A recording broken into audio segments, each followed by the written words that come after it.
بسم اللہ الرحمن الرحیم۔ آزاد جموں و کشمیر ٹیلی ویژن کے پروگرام کشمیر ٹوڈے کی اس خصوصی نشست کے ساتھ میں ہوں سید عارف بہار۔ ناظرین، آج آزاد کشمیر میں اور آزاد کشمیر سے باہر دنیا بھر میں پھیلے ہوئے کشمیری یوم نیلا بٹ منا رہے ہیں۔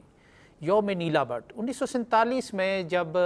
بر صغیر کی تقسیم ہو رہی تھی اور دنیا کے نقشے پہ دو نئے ممالک کا اضافہ ہو رہا تھا، تو وہیں ایک پرنسلی اسٹیٹ ریاست جموں و کشمیر کے مستقبل کا فیصلہ بھی ہونا باقی تھا۔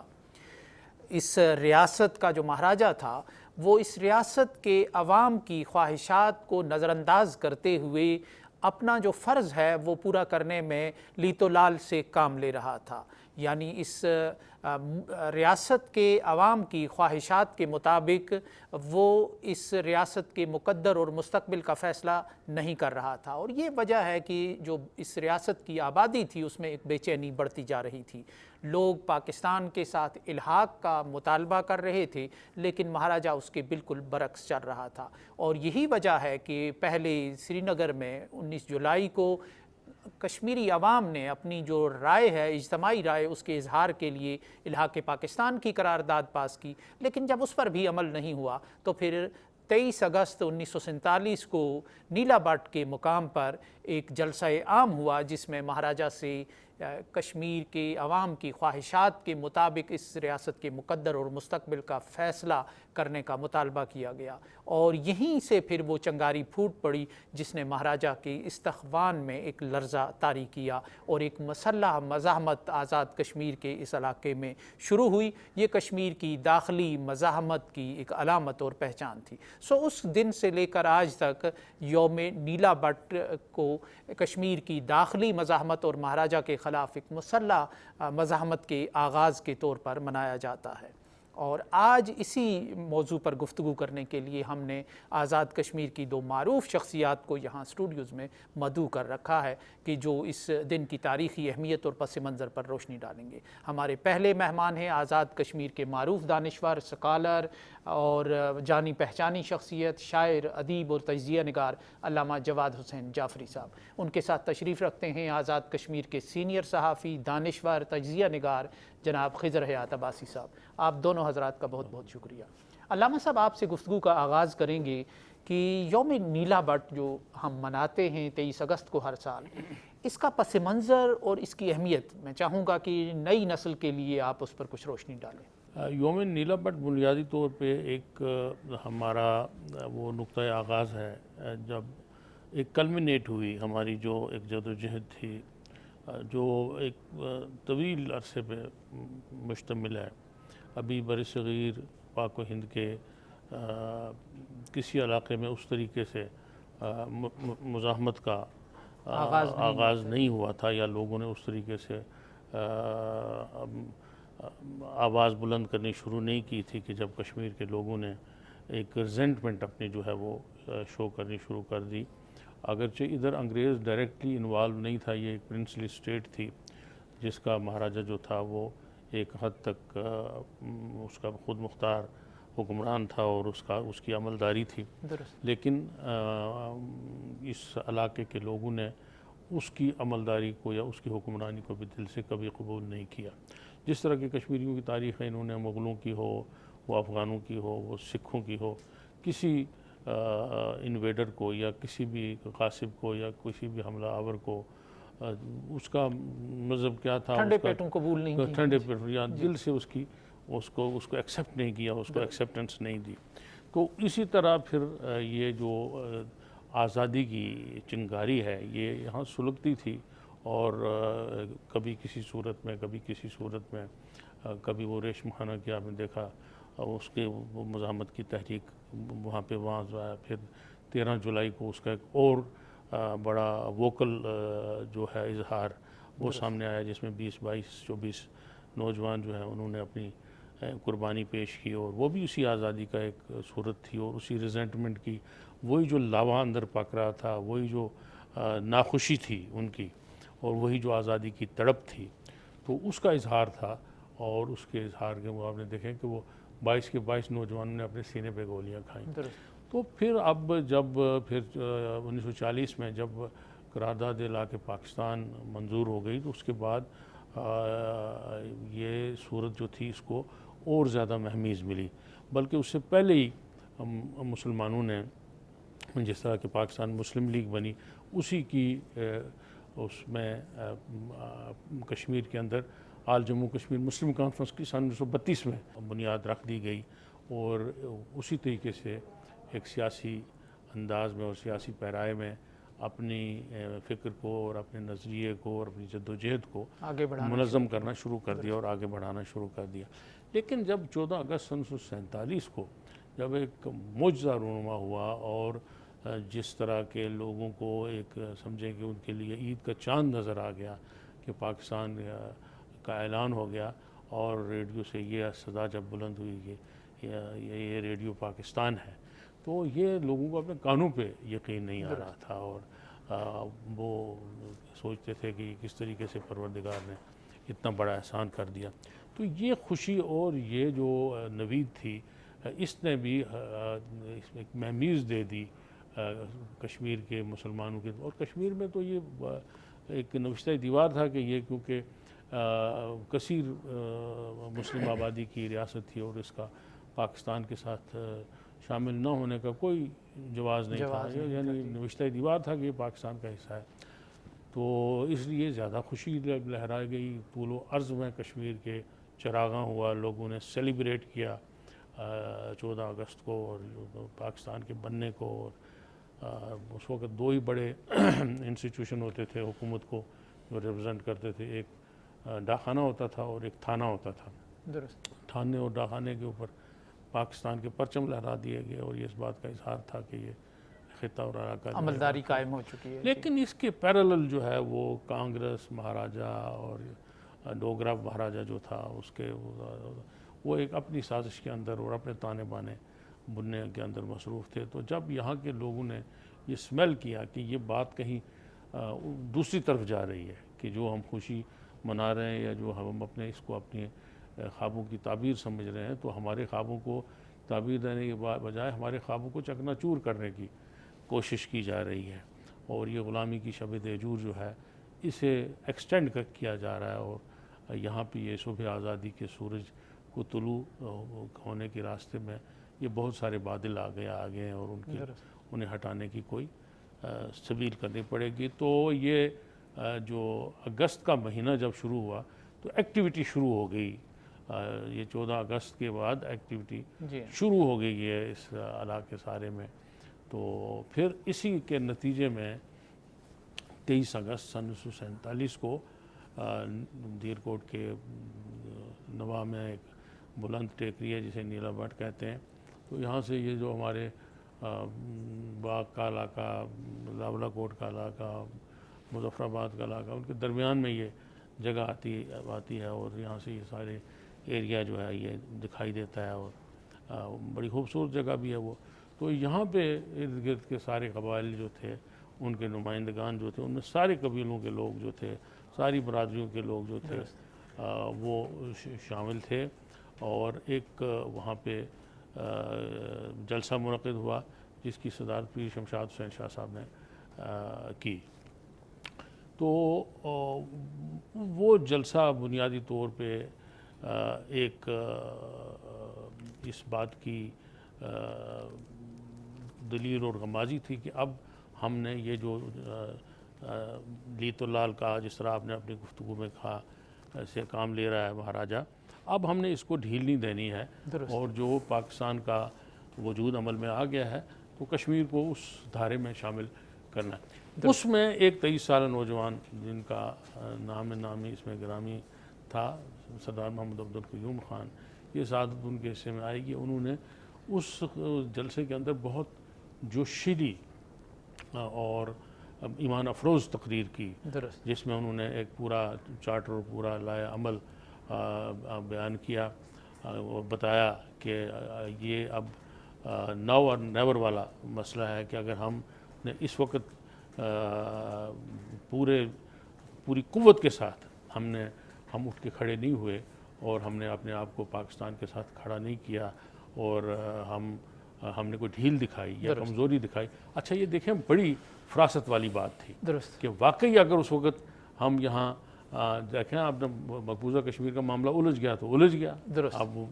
سلجھنے میں نصف صدی لگ گئی. ٹھیک ہے، علامہ صاحب خضر صاحب کو بھی شامل کرتے ہیں گفتگو میں، آپ کی طرف پھر آؤں گا میں. خضر صاحب کیا کہیں گے آپ؟ جیسے علامہ صاحب کہہ رہے ہیں، اسی تسلسل میں آپ سے یہ پوچھوں گا کہ عمومی طور پر ہماری اس تحریک کے آغاز اور احیاء کے لیے یہ کہا جاتا ہے کہ باہر سے حملہ آور آئے، قبائلی مجاہدین آئے اور یہ علاقہ آزاد ہو گیا. لیکن نیلا بٹ کو اس تاریخ میں، اس کہانی میں کہیں اس کا ڈاؤن پلے کیا جاتا ہے کہ حالانکہ یہ اس کی سمبولک حیثیت ہے کشمیر کی داخلی مزاحمت میں، کہ یہاں کے مقامی لوگ تھے، فرزندان زمین تھے کہ جنہوں نے اٹھ کھڑے ہونے کا ایک فیصلہ کیا. تو کیا آپ سمجھتے ہیں کہ یہ ڈیلیبریٹ ہے کہ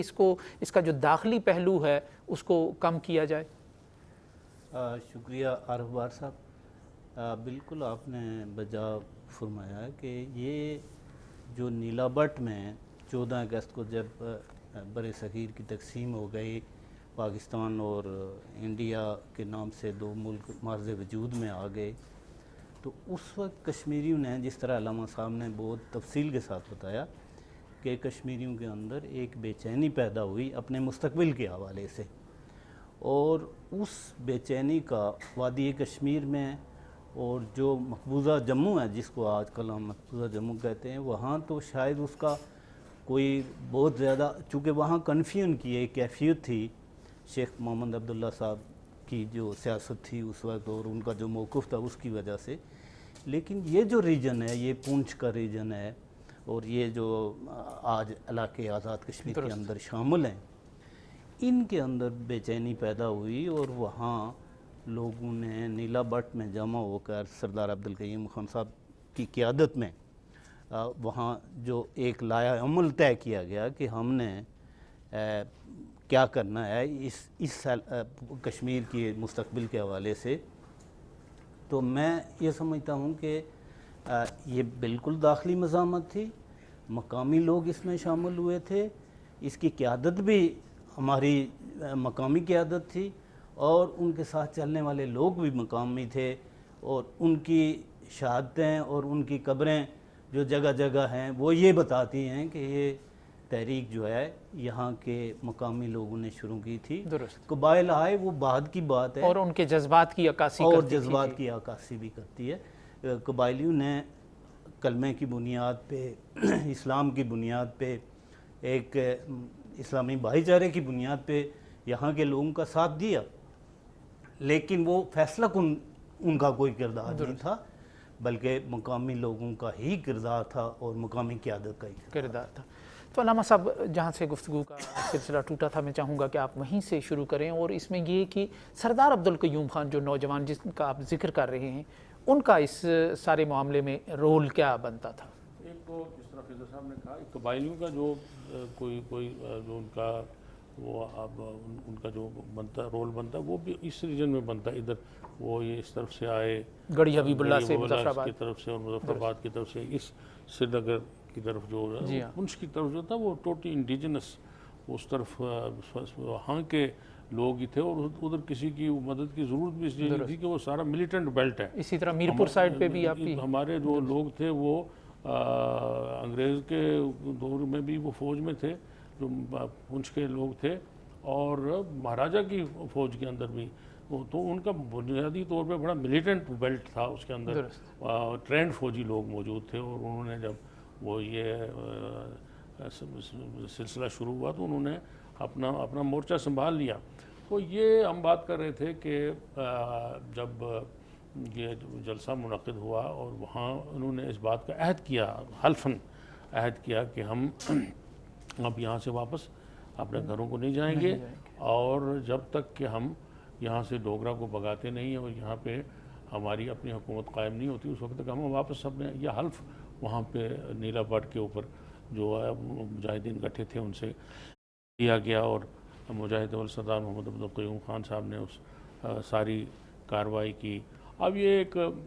کنفیوژن ہمارے کچھ دوست کریٹ کرتے ہیں، میں اپنے نوجوانوں کی اس کے یہ رہنمائی کرتا ہوں کہ پہلی گولی کس نے چلائی، دوسری گولی. اصل بات گولی کی نہیں تھی، اس وقت مہاراجہ کو چیلنج کرنا ہی سب سے بڑی گولی تھی. وہاں اس وقت آزادی کی بات کرنا ہی جبر کا ایک ماحول تھا، جی ماحول تھا، یہ بڑی گولی تھی. اور اس کے بعد پھر گولی کب چلی، کس طرح چلی، کس نے چلائی، یہ ایک بات کی بحث ہے. تو اس میں کوئی اختلاف کی بات بھی نہیں. یعنی ہر تحریک میں ایک پوسٹر بوائے ہوتا ہے،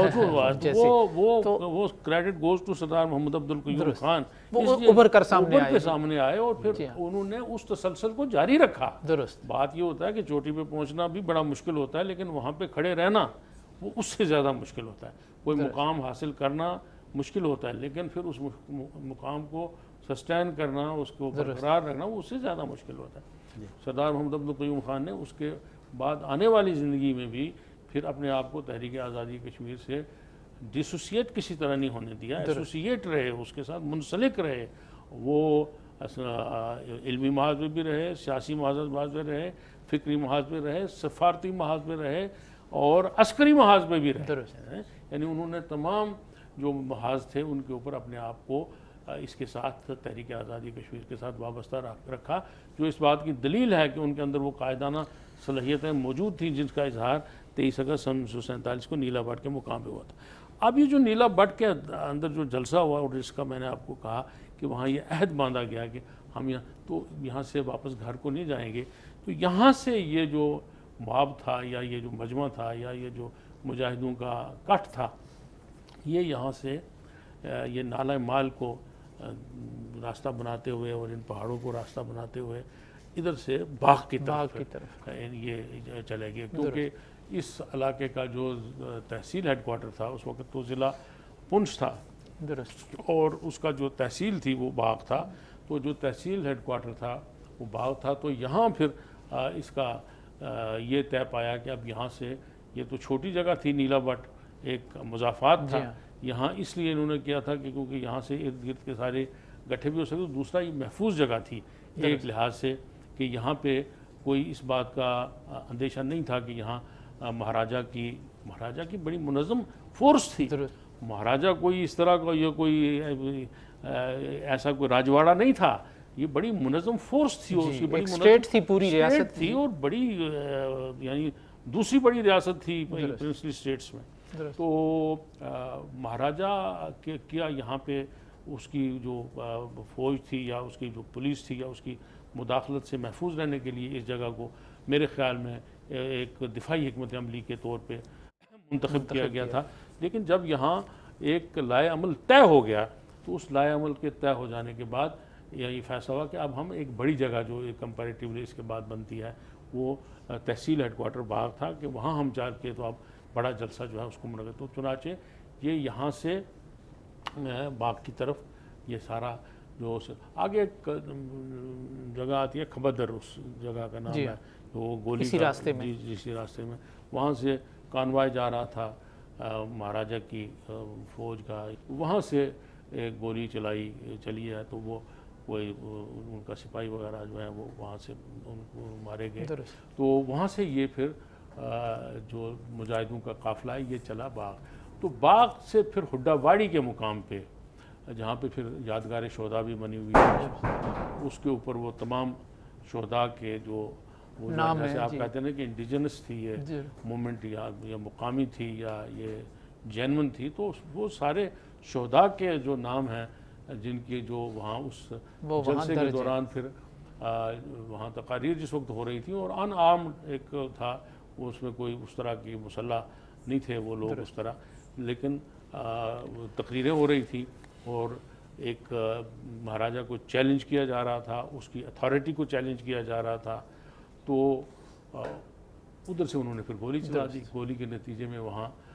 کافی سارے لوگ جو ہیں انہوں نے جام شہادت نوش کیا اور یوں ایک مسلح تحریک چل پڑی. مسلح تحریک جو ہے یہ شروع ہو. خضر حیات عباسی صاحب کیا کہیں گے آپ اگر ہم یہ کہیں کہ یہ جو خطہ آزاد کشمیر ہے یہ اسی تحریک کے نتیجے میں، نیلا بٹ کی اسی مزاحمت کے نتیجے میں وجود میں آیا ہے، تو کیا آپ اس تجزیے سے اس بات سے اتفاق کریں گے؟ جی بالکل، یہ تو ایک روز روشن کی طرح حقیقت ہے کہ جس تحریک کا جو نقطۂ آغاز نیلا بٹ بنا، وہاں سے تحریک شروع ہوئی. وہ جس طرح علامہ صاحب نے کہا کہ وہاں سے ان لوگوں نے باغ کی طرف جو ہے وہ پیش قدمی کی، اور اسی دوران جب یہ جلسہ ہو رہا تھا تو دیرکوٹ کا جو تھانہ تھا اس کو جلایا گیا۔ اس کو جلانے کا دو مقاصد تھے، ایک یہ تھا کہ وہاں ڈوگرا کی جو حکومت تھی انہوں نے عام شہریوں سے، عام لوگوں سے جو اصلاح تھا وہ لے لیا تھا، درست، وہ اپنے قبضے میں لے کر وہ وہاں تھانے میں رکھا ہوا تھا، اور لوگوں کو اس بات کا علم تھا، وہاں کے جو ارد گرد کے لوگ تھے ان کو اس بات کا علم تھا کہ ہم سے چھین کر ڈوگرا حکومت نے اصلاح جو ہے وہ یہاں جمع کیا ہوا ہے۔ تو اس تھانے کو ایک تو ڈوگرا کی حکومت کی علامت تھی، وہ علامت کے طور پر اس کو مٹایا، اس کو جلایا، اور دوسرا وہاں سے بڑی تعداد میں جو اصلاح تھا لوگوں کا اپنا تھا، اور کچھ ڈوگرا پولیس کے پاس جو اصلاح تھا تو وہ قبضے میں لے کے تو وہاں سے انہوں نے پیش قدمی کی باغ کی طرف۔ اور باغ میں جس طرح یہ تفصیل علامہ صاحب نے بتا دی، وہاں کس طرح ایک جلسہ ہو رہا تھا اور جلسے پہ گولی چلائی، اور وہ ایک سیاسی جو جدوجہد ہے وہ مسلح مزاحمت میں جو ہے وہ بدل گئی، اور وہاں سے پھر جنوبی جو ہمارا ضلع ہے راولہ کوٹ اور سدنوتی کے یہ جو علاقے ہیں وہ اس میں شامل ہو گئے، اور آخر میں میرپور اور کوٹلی بھی اسی مسلح جدوجہد میں شامل ہو گئے۔ وہاں میرپور میں جو خان آف منگ کی قیادت میں اور کوٹلی میں سخی دلیر اور ان کے کچھ ساتھی تھے، ان کی قیادت میں مسلح جدوجہد شروع ہوئی، اور یہ علاقہ جو ہے وہ اسی کے نتیجے میں۔ اور اس میں جو آپ نے سوال پوچھا ہے، بالکل کوئی شک و شبہ نہیں ہے کہ نیلا بٹ سے جس تحریک کا آغاز ہوا اسی کے نتیجے میں یہ سارا علاقہ آزاد ہوا، اور اس میں سارے لوگ شامل تھے۔ اگر ہم یہ کہیں کہ یہ کوئی نیلا بٹ کی وہاں کے رہنے والوں کی کوئی سردار عبدالقیوم صاحب کی برادری ان کا یہ سارا کردار ہے، ان کا یہ کردار ہے کہ انہوں نے آغاز کیا۔ درست، سردار عبدالقیوم صاحب مجاہد اول جو جن کو کہتے ہیں، انہوں نے اس کی قیادت کی، اس تحریک کی، لیکن بعد میں پھر سارے لوگ ملتے سارے چلے علاقے گئے، اس جیسے میں ایک ہوتا ہے اس طرح کی تحریکوں میں شامل ہوتے گئے، اور اس کے نتیجے میں یہ علاقہ آزاد۔ علامہ صاحب کیا کہیں گے ہم، جہاں ایک کسی تحریک کی پیش رفت کا، آغاز کا اور آگے بڑھنے کی اور کامیابیوں کی بات ہوتی ہے، وہیں یہ سوال اٹھتا بھی ہے اور اس حوالے سے بھی اٹھتا رہے گا، پھر ہمارے قدم یہیں کیوں رک گئے؟ یہ کیا المیہ تھا کہ ہم اس سے آگے نہ بڑھ سکے؟ ایک تو آپ اس کو جو آپ نے کہا کہ کیا یہ علاقہ اسی کے نتیجے میں آزاد ہوا، صرف یہ علاقہ نہیں بلکہ آپ اس میں گلگت بلتستان کو بھی شامل کریں کہ وہ جو 28,000 مربع میل کا علاقہ ہے وہ بھی کرنل حسن صاحب اور ان کے ساتھیوں نے اسی کے تسلسل میں، یہ دیکھنا اگست میں ہوتا ہے، وہ وہاں ستمبر اور اکتوبر کے اس میں یہ ٹریول کر کے وہاں تک بات چلی جاتی ہے، یہیں سے انسپریشن لے کے اور یہیں سے ایک کا وہ جذبہ لے کے، اور وہ کہ وہاں پہ انہوں نے اپنا یعنی وہاں تک اس کے اثرات وہاں تک اثرات گئے، اور پھر وہ کرنل حسن صاحب پھر بعد میں آ کے یہاں پہ ہمارے یہاں آزاد کشمیر میں باقاعدہ سرو بھی کرتے رہے، ہمارے ڈائریکٹر لوکل گورنمنٹ بھی وہ رہے، اور وہ کام بھی یہاں انہوں نے کیا، تو ان کی سربراہی اور ان کے اس میں وہ علاقہ بھی جو ہے 28,000 مربع میل میں کا وہ بھی آزاد ہوا، اور یہ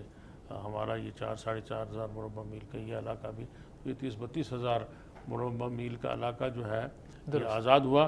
اور یہ آزاد ہو کے یہ پھر یہ پیش قدمی اس سارے اس نے جس میں مظفر آباد کی طرف سے بھی اور اس کی طرف سے، ادھر سے ہم پونچھ میں پہنچ گئے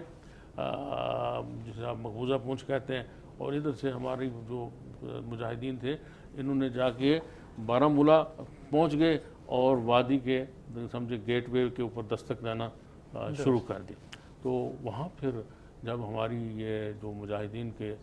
جتھے اور ان کے یہ جو گروپ اور ٹروپس تھے یہ بڑی کامیابی کے ساتھ آگے بڑھ رہے تھے، تو پتہ نہیں کس طرح سیز فائر کر دیا گیا، اور پھر وہاں پہ جہاں جو تھا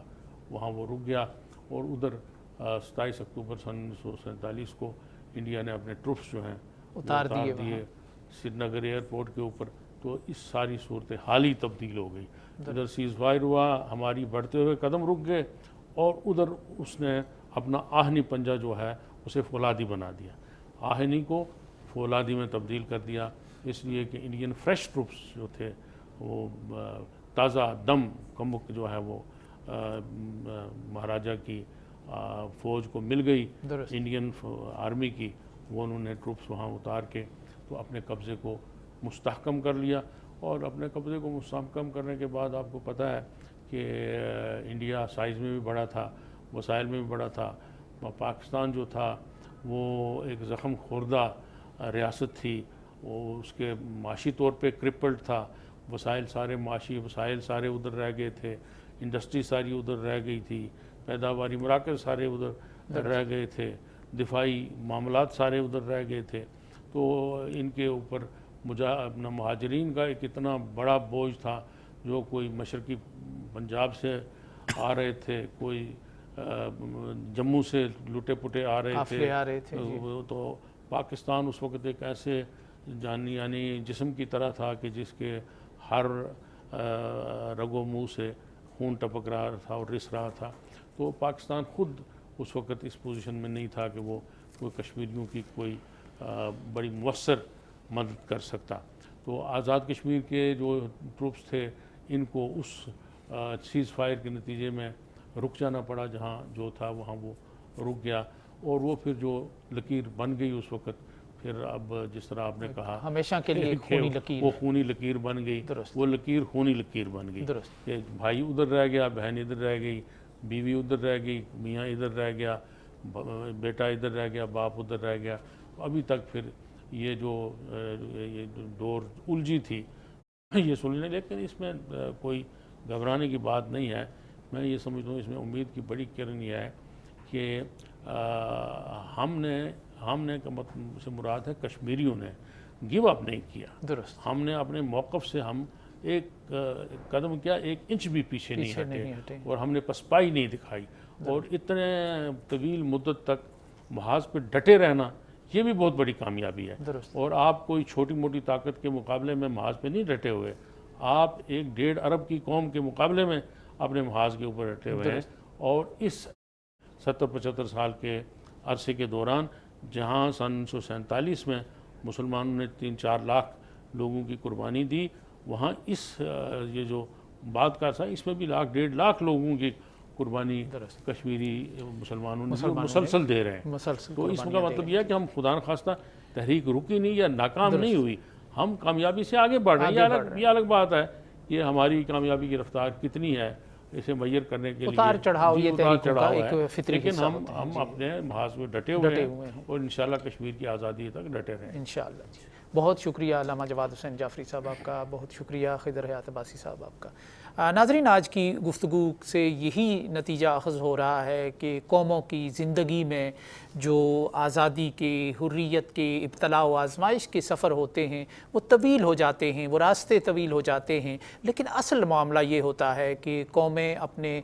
جوش و جذبے کے ساتھ اس راہ پر گامزن رہتی ہیں. یہ جوش و جذبہ ہی قوموں کے مستقبل اور ان کی مزاحمت اور ان کے سفر کا جو کوئی اس کا تعین کرتا ہے. سو اس کے ساتھ ہی اجازت دیجیے. اللہ نگہبان.